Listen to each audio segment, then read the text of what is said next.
नमस्कार, मी प्रियंका पाटील शेळके आपलं सर्वांचं सहर्ष स्वागत करते। ज्या मुद्द्यावरती बोलण्यासाठी आणि ऐकण्यासाठी तुम्ही सर्वजण आतुर आहात त्याच मुद्द्यावरती आज आपण बोलतोय।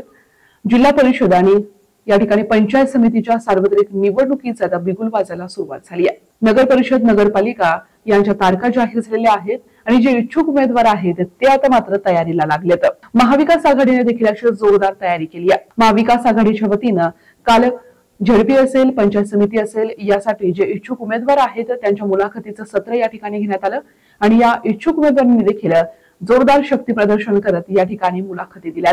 या मुलाखती घेण्यासाठी खासदार निलेश लंके, माजी मंत्री प्राजक्त तनपुरे, त्यासोबतच उद्धव बाळासाहेब ठाकरे, शिवसेनेचे प्रमुख या ठिकाणी शशिकांत गाडे यांच्यासह महाविकास आघाडीमधील प्रमुख पदाधिकारी यावेळी उपस्थित होते। यावेळी महाविकास आघाडी आपल्या ज्या स्थानिक स्वराज्य संस्था आहेत त्या काबीज करतील असा विश्वास खासदार निलेश लंके यांनी व्यक्त केला आणि त्याच अनुषंगाने खासदार निलेश लंके यांनी कार्यकर्त्यांना पोस्टर देखील दिला आणि याच दरम्यान घडली ती महत्त्वाची गोष्ट। महायुतीमध्ये असणारे काही नाराज चेहरे खासदार निलेश लंके यांच्यासोबत व्यासपीठावरती पाहायला मिळाले। विरोधक एकीकडे खासदार निलेश लंके यांच्यावरती टीका करण्यामध्ये मशगूल आहेत। प्रत्येक कार्यक्रम असेल, कुठलंही काहीही निमित्त असेल तर खासदार निलेश लंके यांचंच नाव घेतलं जातं आणि त्यांच्याच बद्दल बोललं जातं। मात्र दुसरीकडे खासदार निलेश लंके यांनी आता स्थानिक स्वराज्य संस्थांसाठी एक चांगला प्लॅन तयार केला। त्याच मास्टर प्लॅनचा एक भाग म्हणून जे काही नाराज मंडळी आहेत ते खासदार निलेश लंके यांच्याकडे आता वळते होत आहेत। तुम्ही बोलून दाखवता, मात्र खासदार निलेश लंके हे कृतीतून दाखवतात असं लंके बऱ्याचदा म्हणतात आणि हीच रणनीती खासदार निलेश लंकेची आहे। निलेश लंके म्हणतात, दिवसा तुमच्या स्टेजवरती दिसतील, तुमच्या सोबत फिरतील, मात्र रात्री ते कधी माझे असतील हेही तुम्हाला सांगता येणार नाही। खासदार निलेश लंकेंचं राजकारण समजणं म्हणजेच डोळे बांधून बुद्धिबळ खेळण्यासारखं। रणशिंग फुंकले आहेत, आता खेळ थेट मैदानात होईल असं म्हणत कार्यकर्ते देखील आता जोशात आहेत। गेल्या काही दिवसांमध्ये नगरच्या राजकारणामध्ये अनेक उतार चढाव आले। विरोधक जे आहेत त्यांनी अनेक वेगवेगळे तंत्र या ठिकाणी वापरण्याचा घाट घातला होता। मात्र नगरचं राजकारण हे वेगळं आहे। नगरच्या राजकारणामध्ये ट्रेंडिंगच्या गोष्टी फार काळ टिकत नाहीत। जो काही मतदार आहे, जी जनता आहे, त्यांच्या सोबत ते अत्यंत प्रामाणिकपणे राहिले।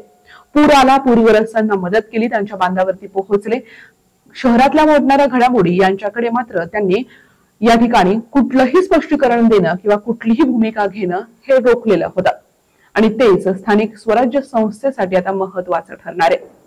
कारण खासदार निलेश लंके यांची सर्वसामान्यांचा नेता म्हणून ही महत्त्वाची भूमिका आहे आणि लोकांच्या मदतीला जाणं ही देखील महत्त्वाची भूमिका आहे। विरोधक वेगवेगळ्या पद्धतीने टीका करत आहेत, ते टीका करतही राहतील, मात्र खासदार निलेश लंके हे शांतपणे त्यांच्या कृतीतून त्यांचं काम करून दाखवतील। लोकसभेच्या ऐतिहासिक विजयानंतर खासदार निलेश लंके यांचा जो आत्मविश्वास आहे तो दुप्पट झालाय आणि त्यांच्यावरती असणारा मतदाराचा विश्वास ते देखील दुप्पट झालाय। त्यामुळे विरोधकांना आता पळती भुई कमी होतीये। खासदार निलेश लंके यांना हरवण्यासाठीचे अनेक वेगवेगळे प्लॅनिंग केले जातात, मात्र खासदार निलेश लंके यांचं दक्षिणेत ज्या पद्धतीने वजन आहे त्या पद्धतीनं उत्तरेत देखील खासदार निलेश लंके यांच्या बऱ्याच चक्रा असतात। त्या ठिकाणी असणारे कोल्हे यांच्याशी संबंध असतील किंवा थोरातांसोबत असणारं त्यांचं मार्गदर्शन आणि गुरु शिष्याचं जे नातं असेल ते अनेक वेगवेगळ्या कार्यक्रमाला उत्तरेत खासदार निलेश लंके आवर्जून उपस्थित राहतात। त्यामुळे ज्या पद्धतीनं नगर दक्षिणचं जे काही राजकारण आहे, जे स्थानिक स्वराज्य संस्थेसाठीचा मास्टर प्लॅन आहे, त्यासोबतच उत्तरेतल्या मास्टर प्लॅन मध्ये देखील खासदार निलेश लंके नक्कीच ऍक्टिव्ह असतील यात काही शंका नाहीये।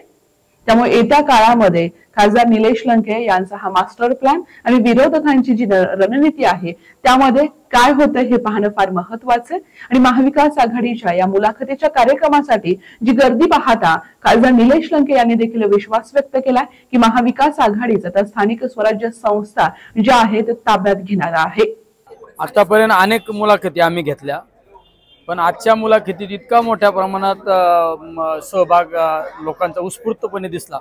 विशेष करून तरुणांबरोबर ज्येष्ठ महिला मोठ्या प्रमाणात उत्स्फूर्त सहभाग या ठिकाणी पाहायला मिळाला। प्लॅनिंग सांगण्यापेक्षा मी एकच सांगतो, येणारी जिल्हा परिषद पंचायत समिती, येणारी महानगरपालिका, आमच्या वेगवेगळ्या तालुक्याच्या नगरपालिका या महाविकास आघाडीच्या ताब्यात येतील हे या ठिकाणी खात्रीने आणि विश्वासाने सांगतो। तुम्ही अनेक महायुतीतले लोक माझ्या संपर्कात आहेत आणि ते ओपनली जरी नाही आले तर इंटरनली महाविकास आघाडीला मदत करणार आहेत, कारण ते सगळे दुखावलेले चेहरे आहेत. नाही, मी कोणाला संदेश बिंदेश देत नाही. मी माझं काम करतो, कामाच्या माध्यमातून जनतेसमोर जातो. शेवट काय असतं, राजकारणात दोन प्रकारचा वर्ग असतो. एक आमच्यासारखे कार्यकर्ते तळागाळात जाऊन काम करतात, कुठं अतिवृष्टी झाली तर लोकांच्या बांधावर जाणार, वावरात जाणार, लोकांना मदत पोचते का नाही ते प्रयत्न करणार. आणि एक प्रकारचा असा वर्ग आहे, माईक हातात घेतला का एकदम शहनशाह बनते. विरोधक रोज नाव घेतील, मात्र खासदार निलेश लंके आगळ्या वेगळ्या पद्धतीने त्यांच्या कामातून त्यांची एक वेगळी छाप टाकत राहतील. आता स्थानिक स्वराज्य संस्थेचं बिगुल वाजायला सुरुवात झाली आहे. उमेदवार देखील तयारीला लागले आहेत आणि जे नेते आहेत, नेते मंडळी देखील आता आपलाच जे पारडं आहे ते जड करण्यासाठी आता पूर्ण ताकदीनं मैदानात उतरत आहेत.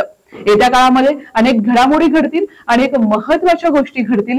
जिल्ह्यात काय घडतंय, पुढच्या घडामोडी काय असतील त्या पाहण्यासाठी तुम्ही पाहत राहा. हे आपलं विश्वासाचं आणि आवडतं चॅनल. तुर्तास मी इथेच थांबतेय. धन्यवाद.